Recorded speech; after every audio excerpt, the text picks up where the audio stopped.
Halo Sobat Puspa, balik lagi dengan Puspakes, Puskesmas Pademangan Podcast. Di sini tempat kita bahas-bahas isu yang lagi banyak diomongin sama orang-orang di sekitar kita. Nah, kalau bulan ini temanya adalah kesehatan jiwa. Karena tanggal 10 kemarin itu adalah Hari Kesehatan Jiwa Sedunia. Nah, bersama aku Ana, kita akan bahas tentang kesehatan jiwa, tapi aku nggak sendiri nih. Tapi aku sekarang ada Ajeng nih di sini. Kak Ajeng itu adalah psikolog dari Puskesmas Pademangan. Ayo, halo, apa kabar Kak? Halo Ana, halo pendengar Puspakes, salam kenal, saya Ajeng, saya psikolog klinis di Puskesmas Pademangan. Nah, oke Kak. Ini kita langsung aja nih masuk ke dalam bahasannya nih Kak. Jadi aku tuh pernah dengar tentang luka psikologis. Nah, ini tuh lagi banyak sih sebenarnya ada di Twitter aku waktu itu ngelihatnya. Nah, kalau luka psikologis tuh maksudnya apa sih Kak? Soalnya kan kita selama ini kalau mikir luka ya luka kayak kita jatuh nih. Gitu kan kelihatan ya lukanya. Kalau psikologis tuh maksudnya apa? Kelihatan apa enggak gitu.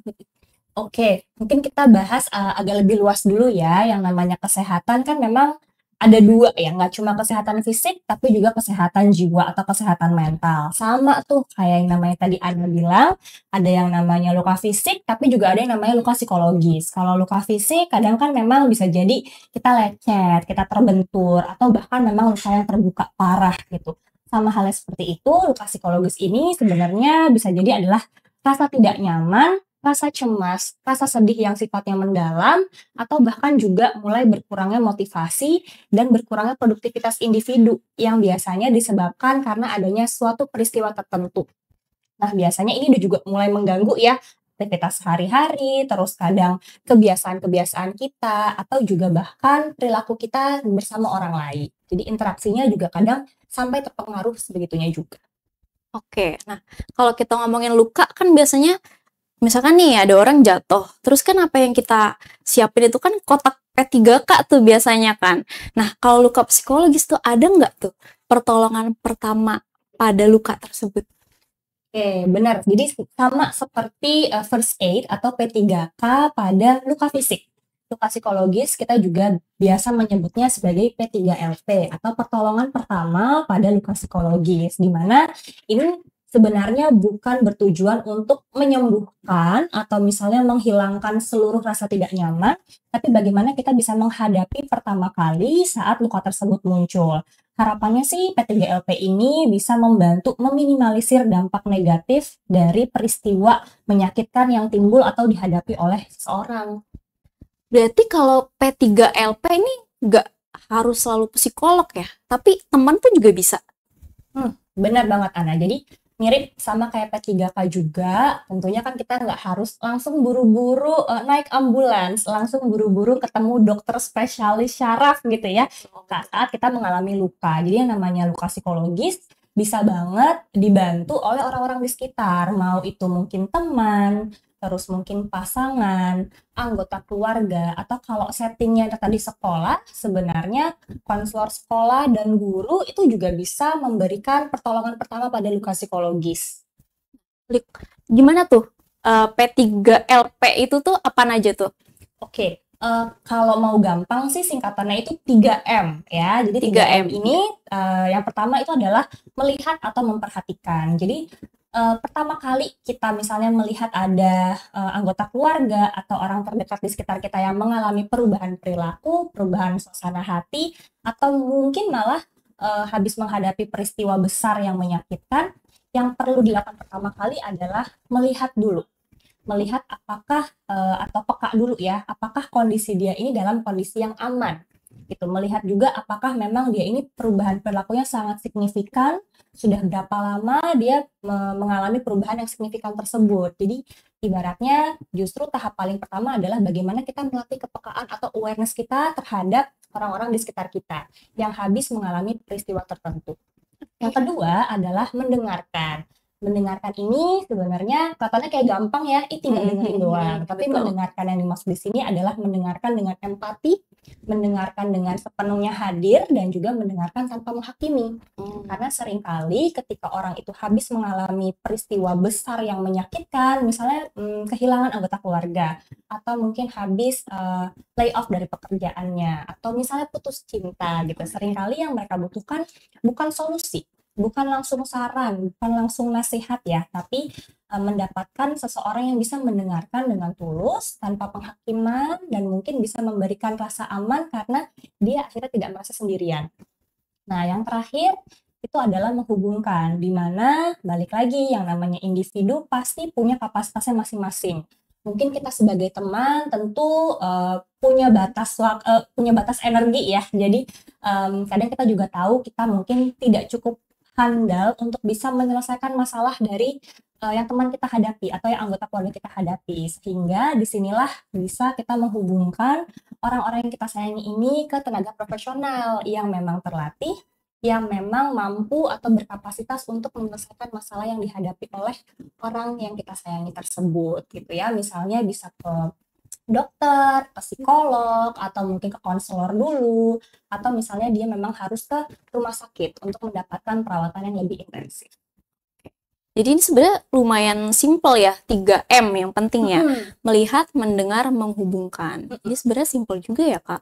Benar. Jadi karena memang kesannya kan mudah ya untuk dilakukan. Jadi layanan P3LP ini sebenarnya bisa diberikan oleh siapa saja. Tidak harus dengan tenaga profesional seperti dokter atau psikolog. Tapi balik lagi, kalau ternyata dia membutuhkan bantuan yang lebih intensif, nah dia juga bisa datang ke layanan fasilitas kesehatan terdekat.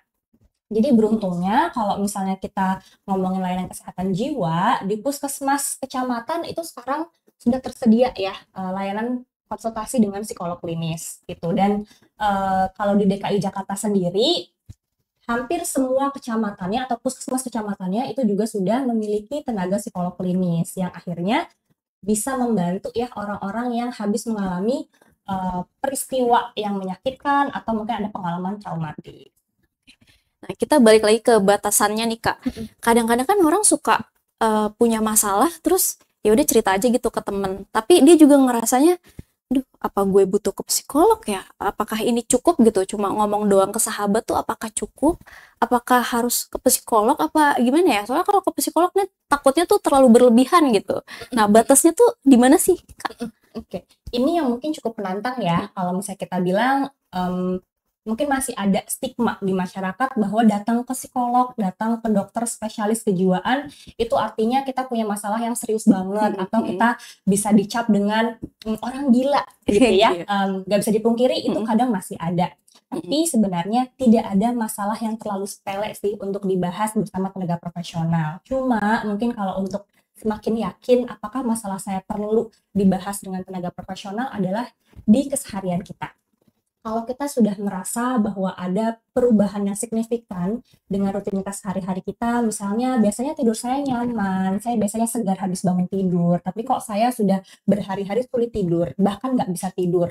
Atau biasanya saya kalau tidak semangat kerja itu hanya 1-2 hari, ini kok saya sudah 2 minggu, saya nggak semangat kerja. Atau kok saya biasanya jadi lebih sensitif ya dengan masalah-masalah kecil yang saya hadapi sehari-hari. Itu sebenarnya udah nunjukin kalau badan kita tuh ngasih sinyal kita bisa jadi perlu bantuan.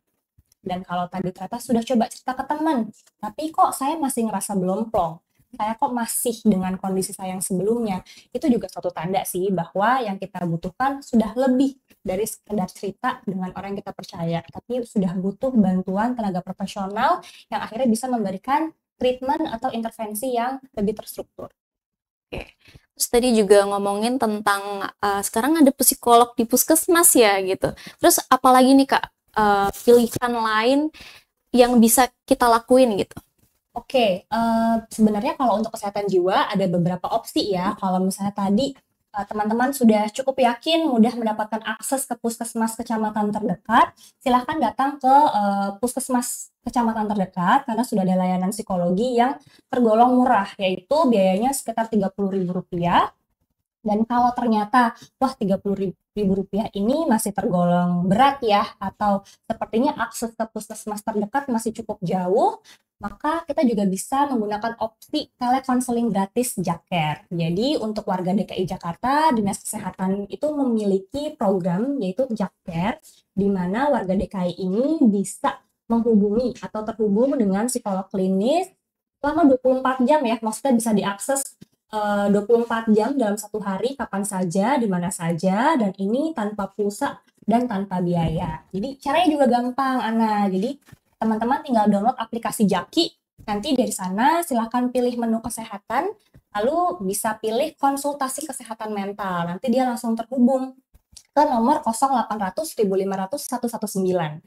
Jadi langsung bisa diangkat sama psikolog klinis dan bisa melakukan konseling selama 45-60 menit. Oke, berarti tinggal telepon aja ya kalau kayak gitu kan nggak usah sampai ngantri ya. Benar, semudah itu dan bisa diakses 24 jam dalam sehari. Iya, dan ini bagus banget nih kalau misalkan ada orang-orang yang masih ngerasa datang ke profesional tuh terlalu apa ya? Iya, berat gitu kayak aduh kok rasanya tuh jadi serius banget gitu ya kalau kayak gitu. Tapi kan kalau telepon kan berarti bisa nyantai dulu atau bisa menyendiri gitu kan ya di kamar mungkin sambil teleponan gitu kan. Berarti kita tuh banyak banget nih opsinya ya kan. Nah, udah sampai situ berarti udah sampai ke tahap ini ya. Kita udah ngomongin dari awal apa luka psikologis, terus bagaimana cara kita menanganinya, udah banyak banget opsi yang bisa kita ambil kalau kita punya masalah.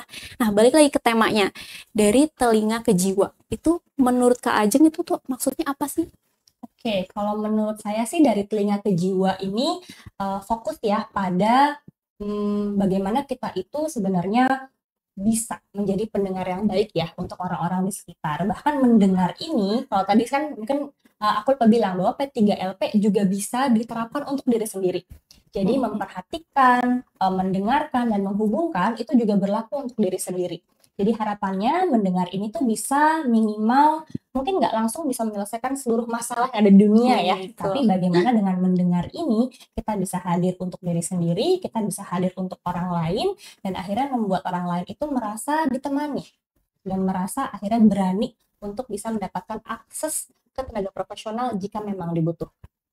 Oke, jadi cuma mendengarkan aja tuh sebenarnya udah menjadi sebuah pertolongan besar ya. Benar, karena mendengarkan itu kan juga bentuk kepedulian ya. Kita mungkin nggak selalu punya background di bidang psikologi atau kesehatan, tapi minimal dengan mendengar tanpa menghakimi, kita bisa jadi telinga yang aman untuk orang-orang di sekitar kita. Jadi intinya teman-teman, ini semua tuh bisa kita hindari dengan hal kecil doang, yaitu mendengarkan. Bahkan ngelihat doang itu tuh sebenarnya dengan kita peka aja tuh itu sebenarnya udah menjadi sebuah langkah dari sebuah pertolongan gitu. Sekarang kita udah sampai di penghujung podcast nih. Makasih banyak ya Kak Ajeng ya. Tadi kita udah sharing-sharing banyak banget dan sebenarnya tuh banyak yang bisa kita lakuin untuk masalah kita ataupun masalah orang lain. Bahkan ada yang dari paling simple banget yaitu tinggal telepon aja gitu sampai ke tingkat yang paling serius yaitu kita ketemu sama tenaga profesional. Nah, oke, kalau gitu apa mau ada pesan-pesan dulu nih ke yang nonton? Oke, mungkin pesan terakhirnya adalah harapannya sih dengan semakin banyak kita membahas isu-isu kesehatan mental, kita juga semakin sadar ya bahwa kesehatan mental itu sama pentingnya dengan kesehatan fisik, dan semoga juga semakin sering ini dibahas, kita bisa mengurangi stigma bahwa orang-orang yang mengalami kesehatan mental atau mengalami masalah kesehatan mental itu artinya orang-orang yang nggak berdaya atau orang-orang yang lemah. Sebenarnya enggak, justru dengan kita berani bicara, berani dapat bantuan, itu nunjukin kita individu yang kuat dan individu yang mau terus maju. Jadi kita nggak harus stuck sama label bahwa saya punya masalah kesehatan mental, tapi bagaimana saya bisa membantu masalah yang sedang saya hadapi. Mungkin itu sih ya pesan terakhir saya buat teman-teman yang nonton hari ini. Oke, luar biasa banget pesannya. Makasih banyak ya Kak Ajeng ya. Oke, nah sebelum aku tutup, aku pengen kasih pesan juga kalau dari telinga ke jiwa itu bakal ada jiwa yang lebih kuat lagi. Nah, jadi kalau misalkan teman-teman butuh pertolongan, bisa ke teman paling deket dulu, atau enggak kalau misalkan nggak mau cerita sama siapa-siapa, telepon aja. Oke, sampai di sini. Dadah!